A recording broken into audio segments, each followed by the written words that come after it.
Hoy hablaremos de desafíos en el estudio de la inmunidad en especies silvestres, de marcadores inmunológicos, patógenos, parásitos y de la importancia que tiene monitorear la salud de estas poblaciones silvestres para el ser humano. Andrea Raca es bioquímica y doctora en ciencias biológicas e investigadora adjunta del CONICET. Sus trabajos de tesis doctoral y postdoctoral fueron desarrollados en el campo de la inmunología, en colaboración con la Universidad de Buenos Aires. A partir del año 2009, se incorporó a lo que hoy es el Laboratorio de Ecología de Enfermedades del Instituto de Ciencias Veterinarias del Litoral. Hola Andrea, bienvenida a Diálogos. Te agradecemos que, pese a todas las dificultades, te estés prestando a esta charla, a estos minutos para poder hablar de todo un poco y empezar hablando de, algo que es totalmente... Yo cuando hablaba con vos antes de este programa, me contabas que habías empezado haciendo docencia en distintos niveles, en distintas formas. Contame un poco cómo fue que llegaste a la docencia universitaria pasando por todos los niveles, todas las modalidades, formal, informal. Contame un poco eso, cómo empezó tu amor por la docencia. Bueno, hola Leo, hola a todos. Muchas gracias por la invitación. Bueno, un poco en función a tu pregunta, desde chica me gustó siempre la docencia. Cuando estaba a nivel secundario me empezó a gustar el área de las químicas.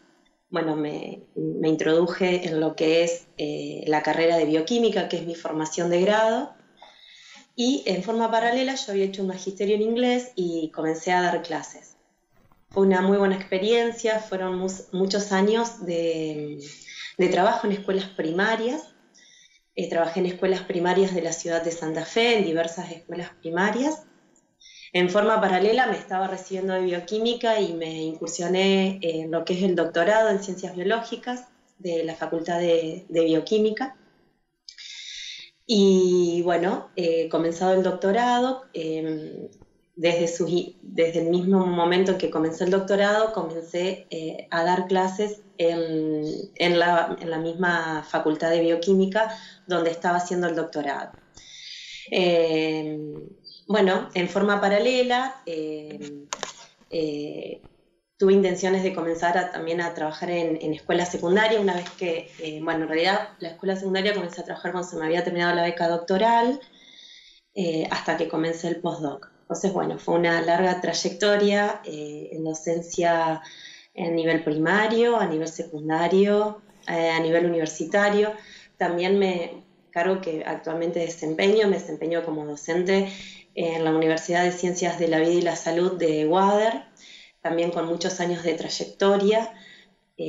Hasta tuve la posibilidad de escribir un pequeño libro relacionado a lo que es todo lo que es biología y química.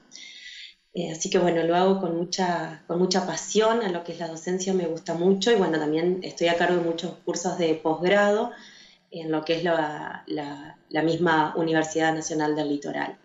Antes de preguntarte me gusta mucho la docencia. Antes de preguntarte por el tema en sí, me gustaría preguntarte, ¿no es común encontrar a alguien que haya dado clases en todos los niveles, desde primaria hasta postdoctorado? ¿A quién preferís? ¿A los de primaria, a los de secundaria, a los universitarios o a los doctorandos?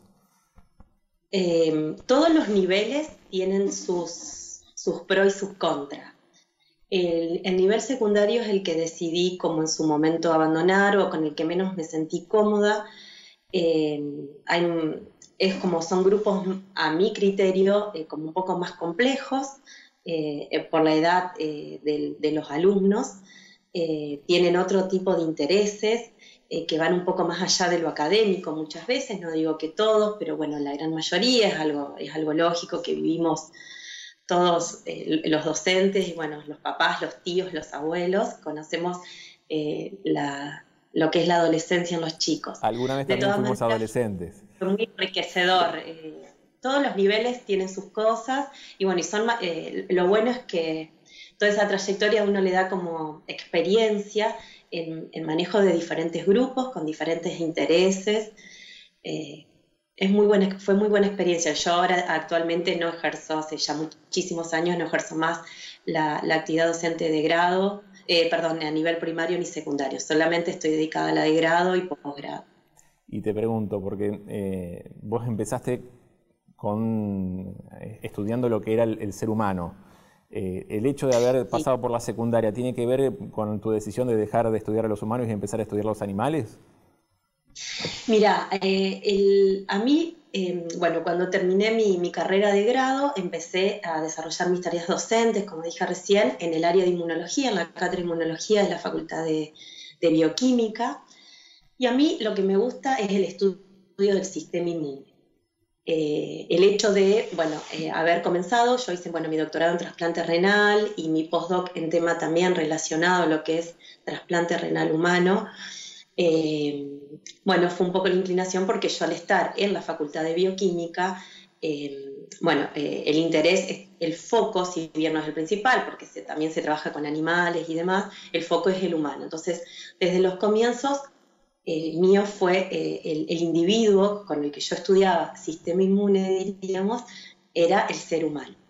Entonces, lo que a mí me gustaba era el estudio en realidad de la complejidad que implica el estudio bueno, de todo esto que son un conjunto de células, moléculas relacionadas, parecían como de otro planeta.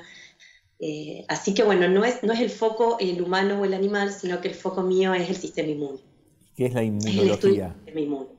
Porque estás hablando del sistema inmune, pero la mayoría de nosotros lo entendemos como la defensa contra las enfermedades. ¿Pero qué es el sistema inmune o la inmunología? Bueno, a ver, cuando uno estudia, bueno, el sistema inmune justamente estudia un sistema, como puede ser por ejemplo, uno estudia el aparato circulatorio. Bueno, el sistema inmune es algo similar. En realidad lo que uno está estudiando es un conjunto de moléculas, células, como dije, es un sistema complejo que bueno, que lo digo así con palabras sencillas, justamente le generan a un individuo, ya sea un animal, un humano o una planta, le genera mecanismos que lo defienden de las infecciones. Tiene otras funciones el sistema inmune que no es la única, la defensa contra las infecciones, pero básicamente, para que se entienda, es un sistema que tienen los individuos para poder defenderse de ciertos agentes que producen procesos infecciosos. ¿Quiénes serían esos agentes? Bueno, ¿quiénes serían esos agentes? ¿O cuáles son los agentes que estás estudiando concretamente? Sí, bueno, a ver, uno cuando estudia dice, bueno, el individuo va a generar un mecanismo a través de todo este conjunto de moléculas y células que están en forma compleja interrelacionada a ciertos, yo los llamaría agente externo, diríamos. ¿Por qué? Porque hay ciertos agentes externos, vulgarmente, y lo conocen, la palabra virus, que bueno, está un poco ahora de la vanguardia, bacterias y demás. Muchas de ellas producen enfermedades. Sí, no todos, algunos conviven con nosotros, una gran cantidad, millones en realidad, conviven con nosotros y también establecen relaciones con este sistema inmune. Es decir, entonces, que hay agentes agresores que pueden producir enfermedad y otros no producen enfermedad. De todas maneras, sea cual sea el caso, este mecanismo que tienen los individuos interaccionan, es decir, van a establecer como un diálogo para que se pueda entender con el individuo, ¿sí? Ya sea que produzca una enfermedad o que no produzca una enfermedad. Ahí, bueno, empiezan a aparecer diferentes términos, pero bueno, fines prácticos para que se pueda entender. Y cuando hablábamos en la preproducción de este programa, hablabas del estudio de los flujos patógenos en las especies silvestres de la zona. Vos, si bien estás trabajando como docente en la Facultad de Bioquímica y Ciencias Biológicas, tenés como una sede de trabajo en Esperanza. Sí, yo en lo que es bioquímica hace 10 años que no trabajo más en la Facultad de Bioquímica.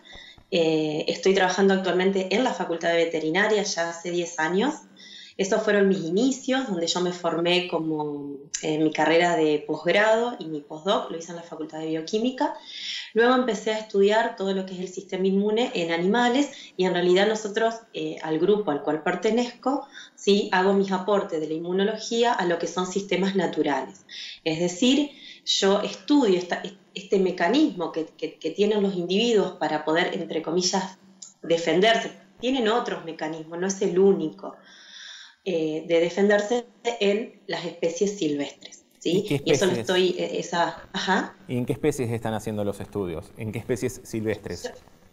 Si bien el grupo de trabajo del cual participo, este grupo, bueno, lo voy a aclarar porque lo considero bueno que la comunidad también lo conozca, es un grupo interdisciplinario donde no solamente hay, bueno, yo soy bioquímica de grado, como lo dijiste, hay veterinarios, licenciados en biodiversidad, biotecnólogos, hay un grupo de profesionales de diferentes áreas que abordan un mismo tema desde puntos de vista diferentes. De mi parte, bueno, yo estoy estudiando el sistema inmune y particularmente lo aplico a roedores. Si bien el grupo maneja otras especies, mi foco hoy actualmente es en roedores. ¿Y qué tipo de agentes externos, como lo llamaste, están circulando, el flujo patógeno al que hacíamos referencia antes de estas especies silvestres? ¿Cuáles serían, cuáles son los que encontramos? Porque una de las características es de la zona, alrededor de Esperanza y... Sí, nosotros, bueno, actualmente los estudios se inician, que es lo que nosotros estamos trabajando en el laboratorio. Primero se trabaja con animales de laboratorio. ¿Por qué se trabaja primero con animales de laboratorio si el foco son especies silvestres? Bueno, la respuesta es tratar de reproducir en el laboratorio una situación similar, nunca va a ser igual, nunca, similar a la que sucede en la naturaleza. Pero con la diferencia es que tenemos esos animales en un lugar determinado y bajo ciertas condiciones controladas. En cierta manera podemos decir como que lo tenemos a disposición en forma más sencilla. En esos animales, en estos modelos experimentales que hacemos con roedores de laboratorio, intentamos buscar marcadores, ¿sí?, que diríamos que luego nosotros podamos aplicar a especies silvestres. Entonces buscamos estos marcadores, ¿sí?, en estos roedores de laboratorio y luego una vez que tenemos como puesta a punto y conocemos un poquito, a ver, ¿qué vamos a estudiar? ¿Qué molécula? ¿Qué célula? ¿Cómo vamos a obtener una muestra? Y demás, aplicamos ese procedimiento en especies silvestres. En especies silvestres, bueno, como dije, en roedores de laboratorio y si no, en sistemas a campo. En sistemas a campo, lo que estamos nosotros bueno, actualmente buscando son lo que se llaman endoparásitos y ectoparásitos. Ectoparásitos son los que viven en las superficies corporales de los animales, como garrapatas, pulgas, y endoparásitos son aquellos parásitos que viven en el interior del individuo.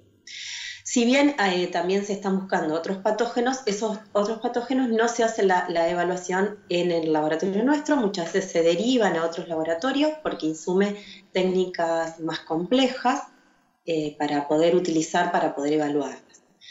Entonces, en función de esos endoparásitos, ectoparásitos, nosotros estudiamos luego el sistema inmune de ese animal y vemos la interacción, es decir, el diálogo que estableció esos patógenos, ese agente diríamos, porque bueno, parásitos son también nosotros los llamamos individuos porque están formados por muchas células, la interacción que hay entre ellos y el sistema inmune del hospedador. Cuando hacemos este estudio no dejamos tampoco de evaluar lo que lo rodea al animal, es decir, en qué lugar se encuentra, si la región, por ejemplo, qué condición climática hay, qué tipo de alimentación tiene ese animal, que son también factores que van a influir en ese diálogo que se establece entre este sistema inmune y estos patógenos, diríamos, en esa especie de roedor. ¿Y cuáles son esos ectógenos y endógenos? Endoparásitos y ectoparásitos. ectoparásitos y endoparásitos que Sí, encontramos. Porque hacíamos referencia al Trypanosoma no voy a dar cursi. nombres porque no se entiende, pero en realidad muchos de ellos son conocidos como los gusanos, que se llaman, ¿sí? Se estudian a nivel intestinal de las especies, ¿sí? También muchas veces, bueno, tratamos, cuando nosotros hacemos o la observación al microscopio de una gotita de sangre, por así llamarlo, de esos animales, muchas veces también, por ejemplo, encontramos ciertas especies de Trypanosoma, por ejemplo. También estamos a estudiar lo que es Leptospira, pero Leptospira no lo hacemos nosotros en el laboratorio, sino que se deriva y se trabaja en conjunto con otros laboratorios. La leptospira Muchos en de estos Santa Fe, patógenos... la leptospira en Santa Fe la conocemos por la enfermedad de leptospirosis, que fue una de las que Claro. más preocuparon durante las inundaciones del 2003 y posteriormente del 2007. De ahí que nos suena... Claro, tal cual. Nosotros en realidad, vuelvo a repetir, yo estoy focalizada en estudiar ese sistema inmune y la interacción con estos patógenos, pero no es foco de estudio en el estudio del Leptospira, sino que se tiene en cuenta, y si se sabe ese dato mejor y se tiene en cuenta, pero no hacemos la determinación nosotros de ese patógeno. ¿Y por qué es importante estudiar estos flujos patógenos? ¿De qué manera eso influye en la vida cotidiana de nosotros como habitantes del mismo ecosistema? Bueno, justamente vos mismo lo estás diciendo, nosotros formamos parte de ese ecosistema, el ecosistema es dinámico, ni nosotros ni la fauna está en un lugar determinado, sino que hay movimiento de los propios animales, de los propios individuos, y muchos de esos individuos, sobre todo los roedores, son una de las especies que tienen mayor carga de parásitos. Parásitos me refiero en general, vuelvo a repetir, podemos hablar de un virus, de una bacteria, ¿sí? Y muchos de ellos infectan al humano y a los animales domésticos que conviven con el humano. Entonces, saber qué animales son portadores de ciertos patógenos y cómo ese patógeno establece un diálogo con el propio individuo es sumamente importante para después también conocer cómo ese individuo se maneja en la región y si tiene, por ejemplo, contacto con el humano o no, y de qué modo también establece ese contacto con el humano, a través de los animales domésticos o no, por ejemplo, en ganado vacuno, en perros, en gatos. Es decir, estamos atrás de los individuos que son portadores de un patógeno y también estamos atrás del patógeno, diría. Claro, en una relación que es dinámica, como lo contabas. Es una relación dinámica y hay interacciones, entonces, dentro del mismo individuo, y luego el individuo también se maneja dentro de un ecosistema que va llevando y trayendo, de cierta manera, por decirlo de una manera que se entienda, ¿sí? Esos patógenos. Voy a hablar ahora de ecosistema, pero te voy a sacar de la naturaleza y te voy a llevar al ecosistema de investigador y de docente. Y la dificultad o las características que tienen ejercer la ciencia práctica, en este caso la ciencia dura, la ciencia del estudio de estos flujos patógenos, como decíamos, y la relación con la docencia. Digo, ¿cómo se equilibra? ¿Cuál es la relación? ¿Qué vínculos, qué diálogos estableces entre esas dos? Para mí es un todo. ¿Por qué es un todo? Porque particularmente a mí, por ejemplo, preparar una clase, ¿sí? Me gusta contar lo que hago también. Entonces, el hecho de aprender de lo que hago investigando, lo vuelco a los alumnos. Y también muchas veces de los alumnos surgen inquietudes o dudas que uno también lo puede pasar a la investigación. Es como un círculo vicioso positivo, diríamos. Yo no podría separar hoy por hoy la docencia de la investigación, porque a partir de la investigación generamos conocimientos, por lo menos generamos dudas, nos despierta nuestro interés en conocer, que muchas veces eso lo pasamos a los alumnos. Y los alumnos, por el otro lado, también muchas veces generan inquietudes y más, y lo podemos pasar a los procesos, a las estrategias de investigación. De hecho, muchos alumnos también participan en proyectos de investigación. No podría separar una de otra, una parte de la otra. Hoy por hoy no lo podría hacer. Y la última, para ya desocuparte y dejarte volver a tus rutinas, tiene que ver justamente con las rutinas. ¿Cómo es hacer docencia y hacer investigación práctica de campo como la que hacen ustedes en este contexto tan particular como es la pandemia? Bien, mi trabajo es de laboratorio, yo no hago tareas a campo, puedo colaborar con alguna de las tareas. Pero el grupo del que trabajas sí. Sí, incluso colaboro en las campañas a campo y demás, pero no es mi fuerte mi trabajo a campo, el mío es el laboratorio y es donde yo, desarrollo mi labor.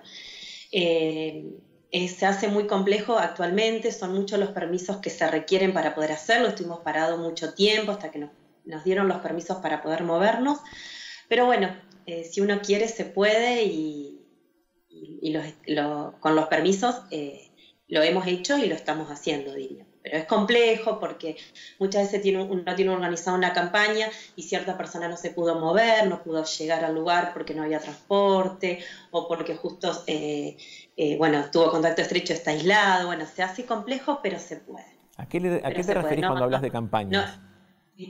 Sí. ¿A qué te referís cuando hablas de campañas?